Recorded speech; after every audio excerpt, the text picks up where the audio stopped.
So her indoor says to me she needs a new chopping board. So I said to her, I'll make you one of those. But instead of it being a standard design or something that looks like it came from IKEA, I'm going to be a little bit more adventurous and use blocks of wood shaped as diamonds. Because what girl don't like diamonds? Hi, I'm Rich and this is Triple Dog Workshop.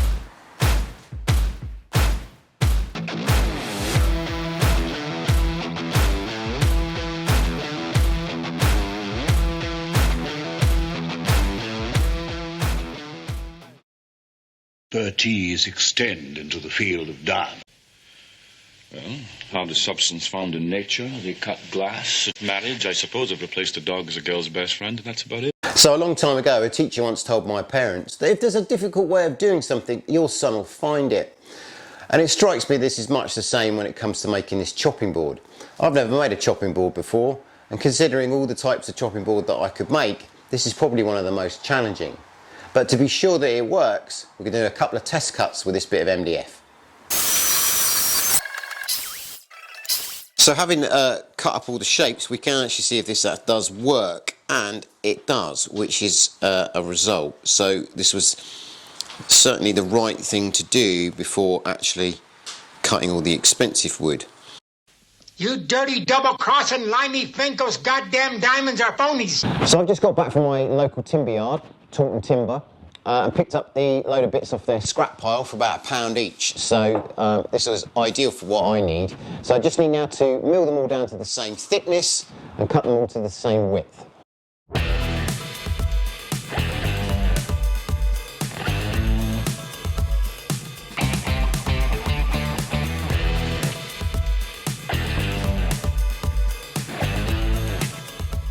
So that's everything milled and cut. It's time to get over to the chop saw, set up a stop block and cut some diamonds. So before using one of these chop saws, count up all your bell ringers to make sure you got 10. Then once you're finished, make sure you still got 10. Safety first, people. Just get me the diamonds.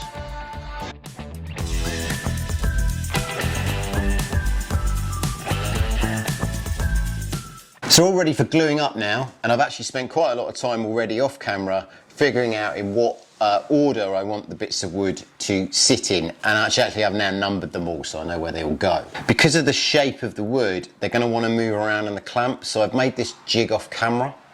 This will then allow me to clamp to it and push it all together so we can get a good tight bond. I'm going to do this in 2 sections. I'm going to do 3 rows and then 4 rows, essentially giving me 2 boards which are still big enough to fit through my planer. And then once I flatten them off, I can glue the 2 bits together.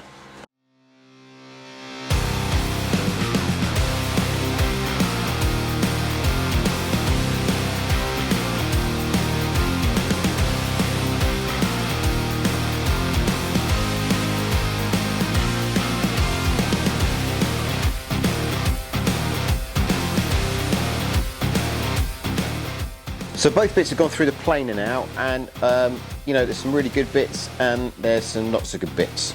So we do have a lot of gaps, which was likely with this design, but also the 2 boards together, the join has got quite a significant gap along there. So I'm probably going to have to also edge plane that. So with regards to the gaps, we can do the whole sawdust and glue trick, but that does seem a bit of a bodge in my opinion.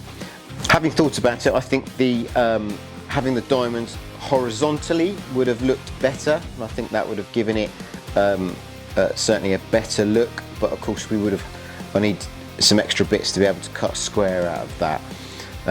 But I don't think all is not lost. Oh hello mate, alright? Go on then, out you go. Good boy.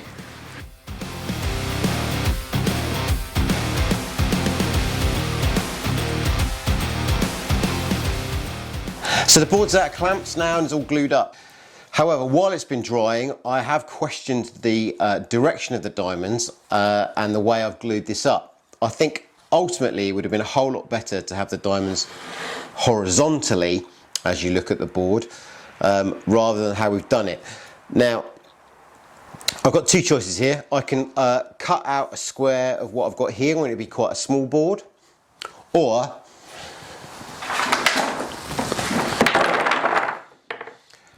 raid Taunton Timber's scrap pile and go again.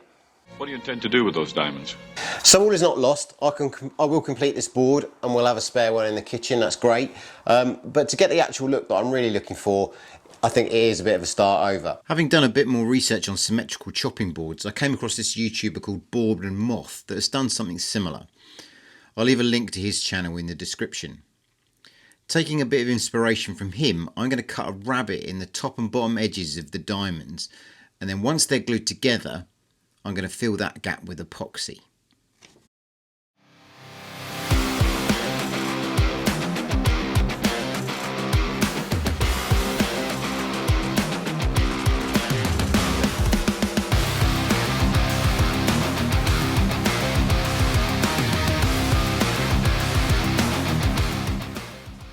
Now with all the diamonds ready for gluing up, I needed to work out where I needed each one to be. Had to make a new jig for this glue up, so I'm gluing up the diamonds in strips in the first instance, clamping them from the sides and the ends.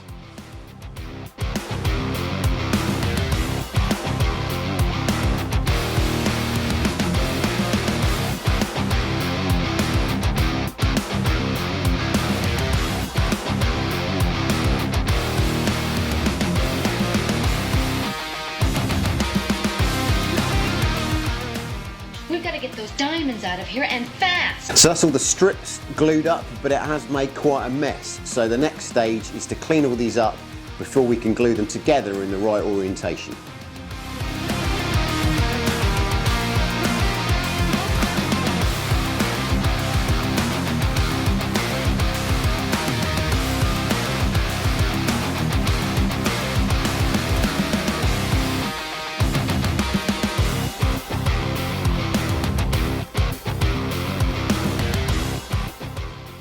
Okay, so that's them all cleaned up and ready for gluing. Because of the angle of the wood, this isn't going to be straightforward either. So I'm going to do it in sections so I can still use the clamps in a parallel angle. And then once I've got those sections glued together, we'll go again to get one big board. To help, I've also drawn out a rectangle on top of the board, which is the sort of optimum size of what the board will be once it's finished. And that will help me line up the wood as we glue up. This is going to get a bit complicated, I'd imagine, so we'll see how we get on.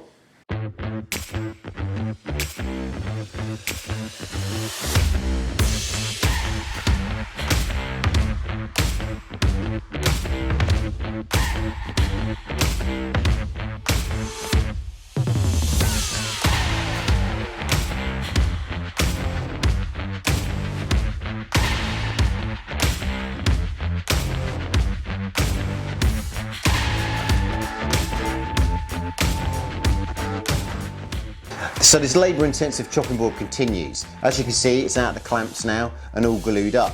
But I decided that I needed to router across all of these lines to make sure that when I pour the epoxy, it all still looks symmetrical.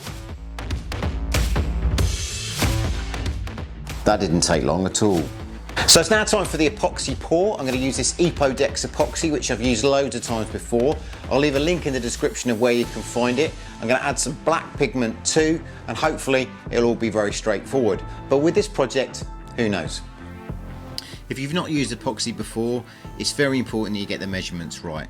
Too much or too little and it will not cure properly, and your project will be back to the drawing board. I could do without that.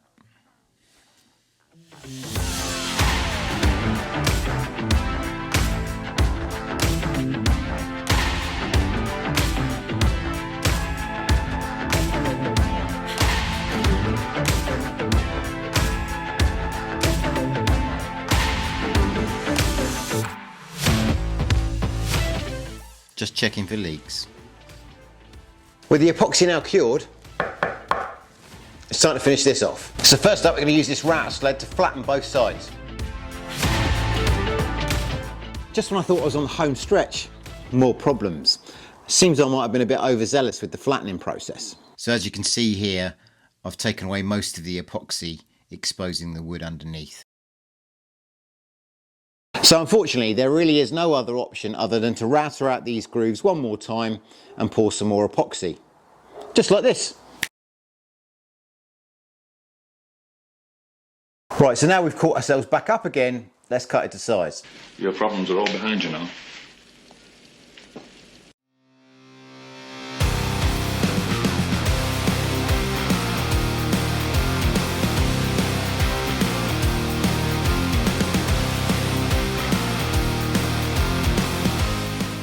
Now the board is cut to size, I can start the sanding process. So I'm going to go through all the grits, starting at 100 and taking it all the way up to 1000. Then I'm going to router a chamfer along all the edges. And the final stage is to coat the whole board in some food safe mineral oil.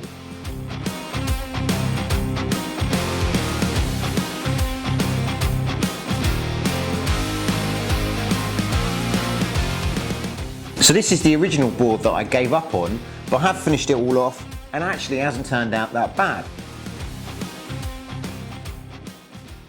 However, this looks mustard.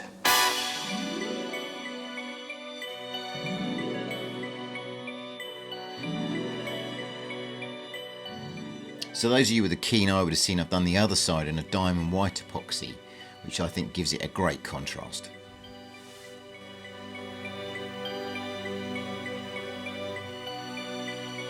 So that's a wrap on this one.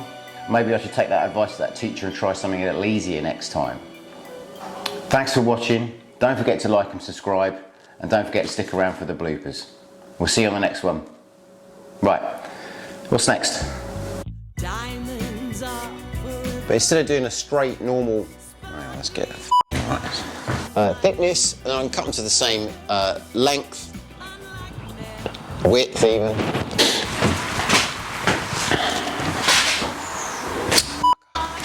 It's now time to go over to the cross. What's that called? Chop saw. But before that, I need to run a bead of silicone. And starting the car. It's out of all the clamp, as you. A bead of silicone across the. As you can see, it's out of the chopping. Diamonds